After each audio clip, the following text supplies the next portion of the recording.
চাউল বলেন, চিনি বলেন, বাদা বলেন, রসুন বলেন, সবগুলো আমরা দেখেছি কম্পারেটিভ পিকচার। আমরা কিন্তু সব জায়গায় কিন্তু একটা প্রিমিয়াম পজিশনে আছি। আমরা বলবো যে আমাদের দেশের নাগরিকদের অসন্তুষ্ট হওয়ার কোনো কারণ নাই।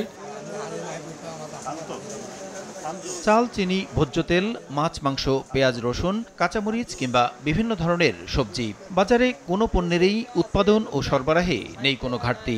এমনকি নিত্য প্রয়োজনীয় এসব পণ্যের আমদানিও স্বাভাবিক রয়েছে।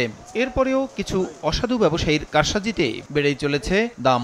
দ্রব্যমূল্যের ঊর্ধ্বগতির কারণে মানুষের এখন নাভিশ্বাস অবস্থা। মূল্য নিয়ন্ত্রণে সরকারের নানা পদক্ষেপ ও সর্বোচ্চ নীতি নির্ধারকদের দফায় দফায় নির্দেশনা কোনো কিছুই কাজে আসছে না।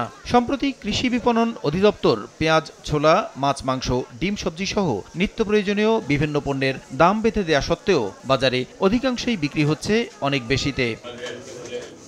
এমন পরিস্থিতিতে দ্রব্যমূল্য পর্যালোচনা ও মূল্য নিয়ন্ত্রণে সোমবার দুপুরে সচিবালয়ে খাদ্যমন্ত্রী সাধন চন্দ্র মজুমদার, বাণিজ্য প্রতিমন্ত্রী আহসানুল ইসলাম টিটু সহ ভোক্তা অধিকার, সংরক্ষণ অধিদপ্তর এবং সংশ্লিষ্ট দপ্তরের ঊর্ধ্বতন কর্মকর্তাদের নিয়ে বৈঠক করেন কৃষিমন্ত্রী আব্দুস শহীদ। বাজারে অসহনীয় মূল্য পরিস্থিতি সত্ত্বেও বৈঠক শেষে মন্ত্রী দাবি করেন পণ্যমূল্য সহনীয় রয়েছে, দেশের মানুষও সন্তুষ্ট।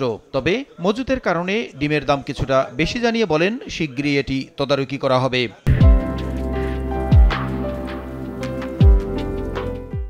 চাউল বলেন, চিনি বলেন, বাদা বলেন, রসুন বলেন, সবগুলো আমরা দেখেছি কম্পারেটিভ পিকচার। আমাদের প্রতিবেশী দেশ সাথে কি আমরা কিন্তু সব জায়গায় কিন্তু একটা প্রিমিয়াম পজিশনে আছি।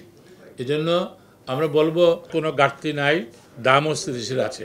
আলুর উৎপাদন কিছুটা কম হয়েছে, আমদানি উন্মুক্ত আছে, সরকারি বেসরকারি সবকিছু উন্নত আছে। পেঁয়াজ আমদানি উন্মুক্ত আছে, কোনো সমস্যা হবে না।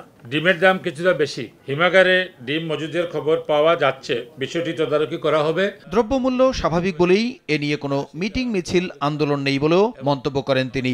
দ্রব্য মূল্য নিয়ে অনেক প্রশ্ন করেন সাংবাদিকরা। আমাদের মূল্য পরিস্থিতি আমাদের সহনশীল অবস্থায় আছে, এতে কোনো সন্দেহ নাই। না হলে কিন্তু আমরা দেখতেন দুদিন পর পর মিছিল, মিটিং, এগুলা হয়তো। দেশের মানুষকে এইটুকুই বলতে হবে যে সরকার পরিচালনায় মাননীয় প্রধানমন্ত্রী শেখ হাসিনা, তিনি জনগণের ইচ্ছার প্রতিফলন যাতে হয় তার জন্য তিনি সবসময় উদ্যোগী আছেন এবং আমাদের মন্ত্রিসহ সেভাবে কাজ করে যাচ্ছে।